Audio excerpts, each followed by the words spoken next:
श्री सद्गुरु महाराज, श्री सद्गुरु महाराज सदा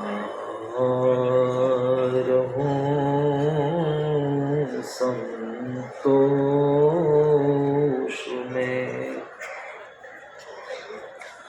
धर्म आप दृढ़ धारे, आशा एक गुरुदेव की और नाचित विचारे। बंदो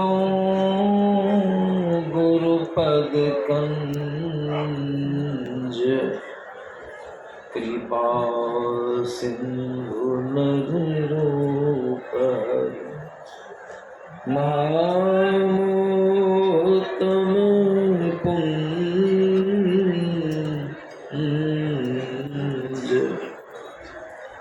जासु वचन है रवि कर निकर, महामोहतम पुंज, जासु वचन रवि कर निकर।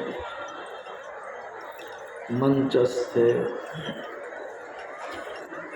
मुद मंगलमय साधु समाज, धर्म प्रेमी सज्जन वृंद तथा माताओं एवं बहनों,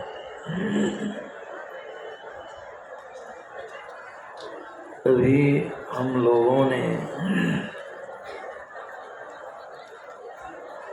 जो विषय बना है, बाबा लोगों के मुखारविंद से उसकी व्याख्या बड़ी ही अच्छी तरह से श्रवण किया है।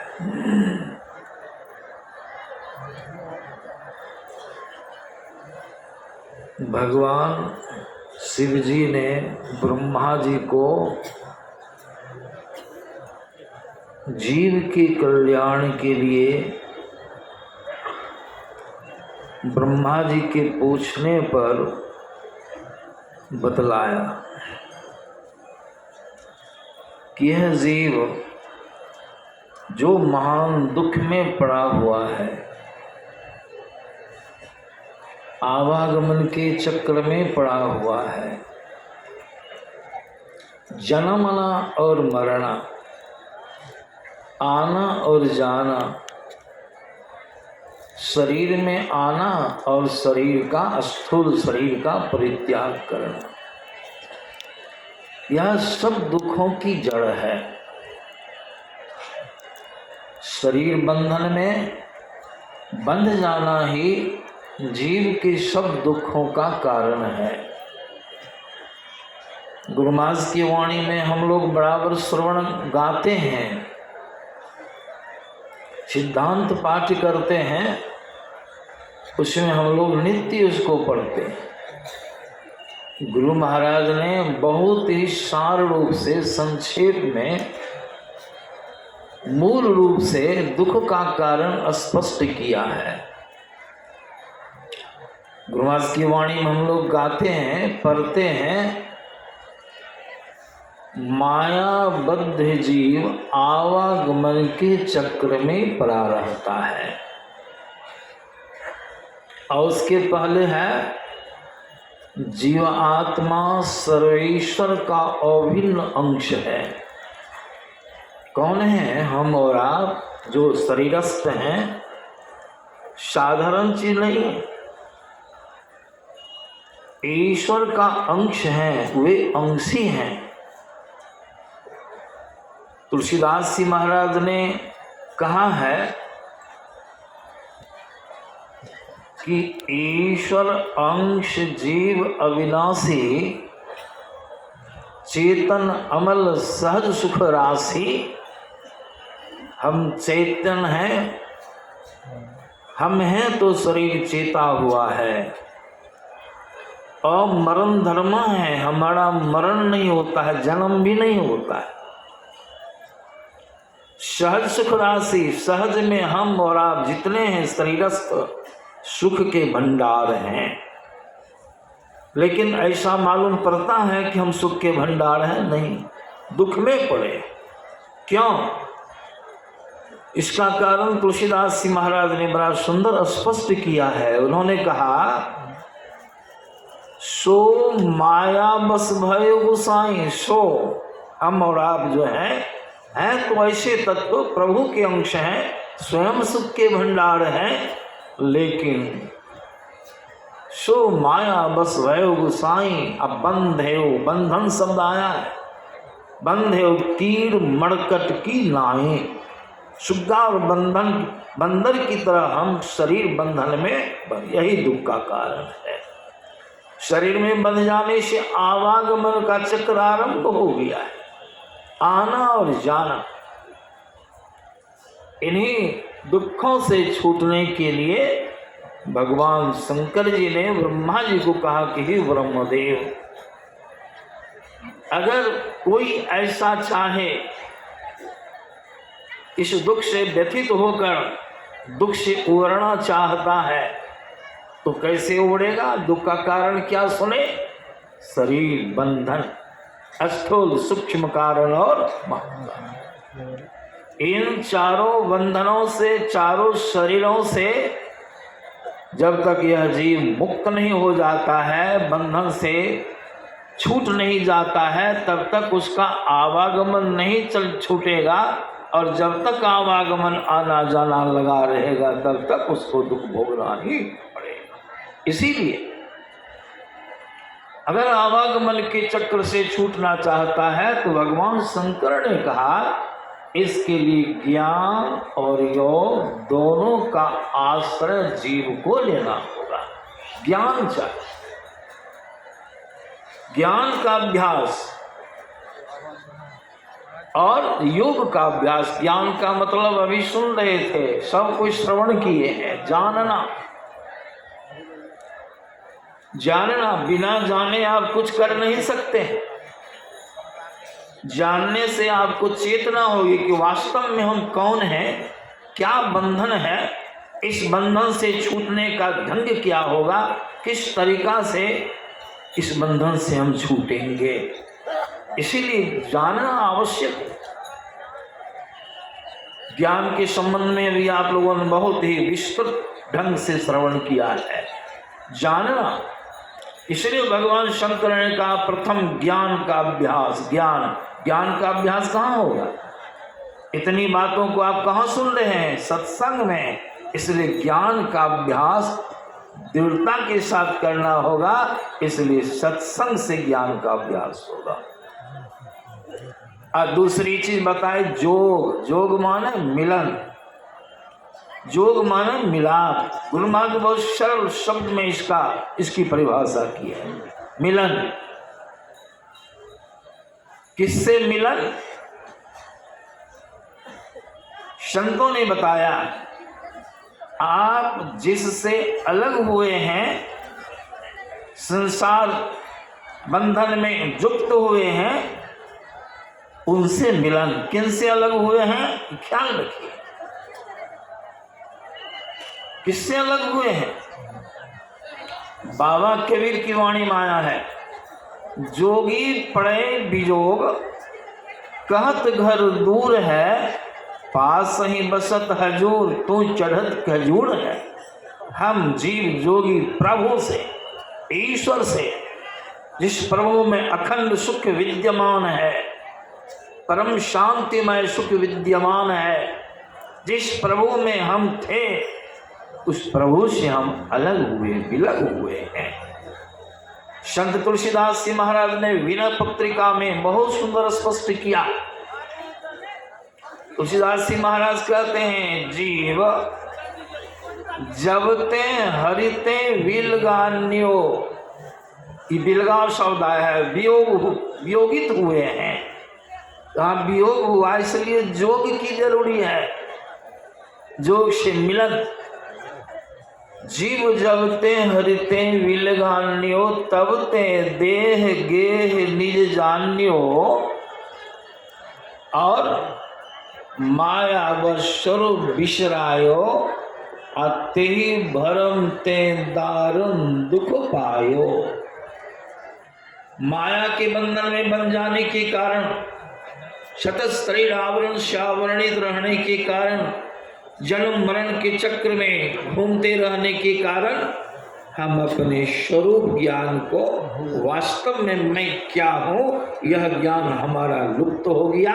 और जो हम नहीं हैं वो अपने को हम समझ लिए। माया के बंधन में स्वरूप का ज्ञान समाप्त हो गया। इसीलिए योग का परम अर्थ है,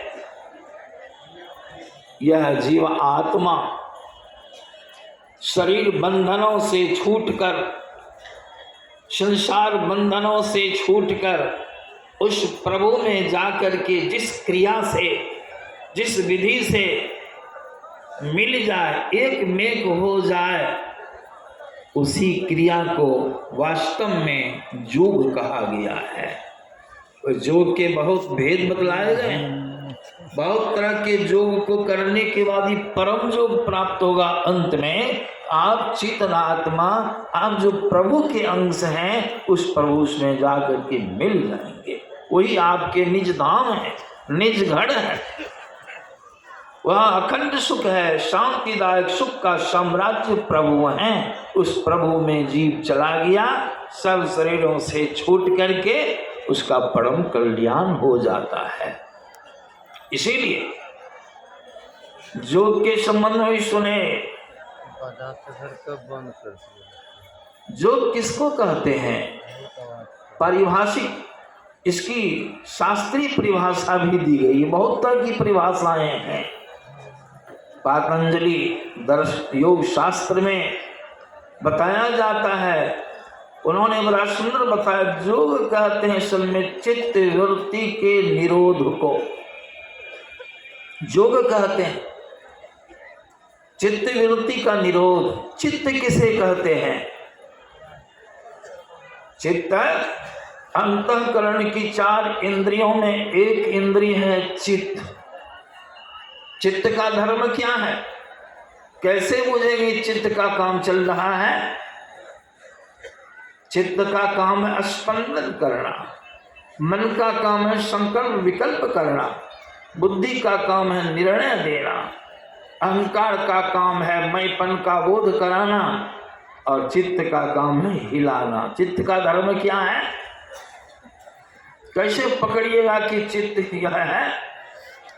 भगवान रामचंद्र जी ने अपने परम भक्त हनुमान को बड़ा सुंदर दर्शाया। का हनुमान चित्त का धर्म सुनो। हम लोग जितने हैं ख्याल करेंगे तो आपको मालूम पड़ जाएगा। कभी कभी हम लोग के मन में यह भाव जगता है, मैं सुखी हूं। कोई चीज की उपलब्धि हो गई, संसार की वस्तुओं की उपलब्धि हो जाती है, अपने को सुखी मान, मैं सुखी हूं।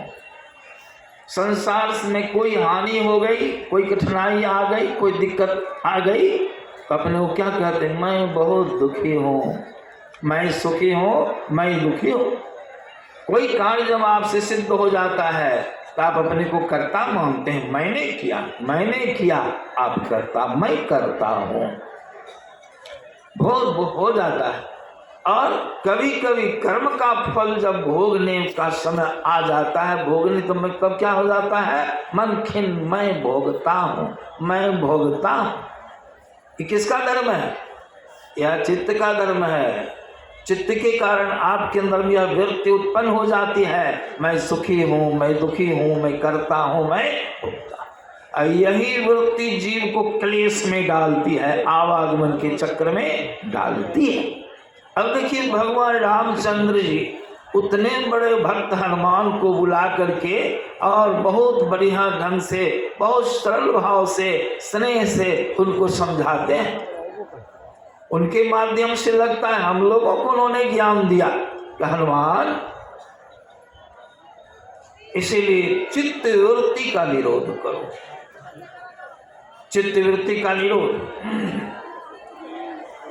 श्री सद्गुरु महाराज जय हो गुरुदेव तुम्हारी जय जय हो, जय जय हो, जय जय हो, जय जय हो, जय जय हो।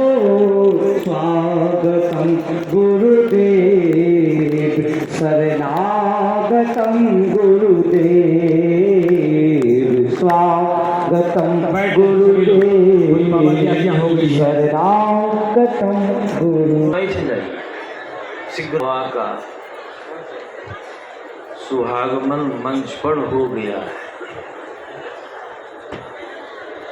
मैं जो आप लोगों को सुना रहा था तो करीब करीब जितना मेरे मन में था सुनाने का आप लोगों को सुनाए, और सुना रहे थे। हनुमान जी ने हनुमान जी को भगवान रामचंद्र जी सुना रहे हैं, समझा रहे हैं कि चित्त को इसकी वृत्ति का, चित्त की वृत्ति का निरोध कैसे होगा। तो मैं सोचता हूँ इस विषय पर पूज्य बाबा के मुखारविंद से सुनने में आप लोगों को तो लाभ होगा ही साथ हमको भी लाभ होगा। मैं जितना जानता हूँ उससे विशेष जानकारी हमको मिलेगी, और इसलिए भी मैं कह रहा हूँ बहुत दुख के साथ कि कल भी पूज्य बाबा प्रातः काल के सत्संग में नहीं ही कुछ बोले, और अपराह्न काल के सत्संग में तो फिर नहीं ही बोले यार। इसीलिए मैं चाहता हूँ अपनी वाणी में विराम देकर के और पूज्य बाबा के मुखारविंद से हम लोग अधिक समय तक श्रवण करेंगे। अब बहुत अच्छा मर्यादा भी बनी रहेगी। इन्हीं शब्दों के साथ श्री सद्गुरु महाराज, श्री सद्गुरु महाराज की जय। गुरुदेव लिखते हैं, ऐन महल पट बंद कै फाटी हो, दृष्टि डोर स्थिर रहे तम बिचही में फाटी हो। तो इस तम को फाड़ने के लिए गुरुदेव ने राह बता दी है, और उसी राह को हम लोग अभी तक सुन रहे थे। लेकिन अब हमारे बीच मंचासीन हैं सिद्धपीठ कुप्पा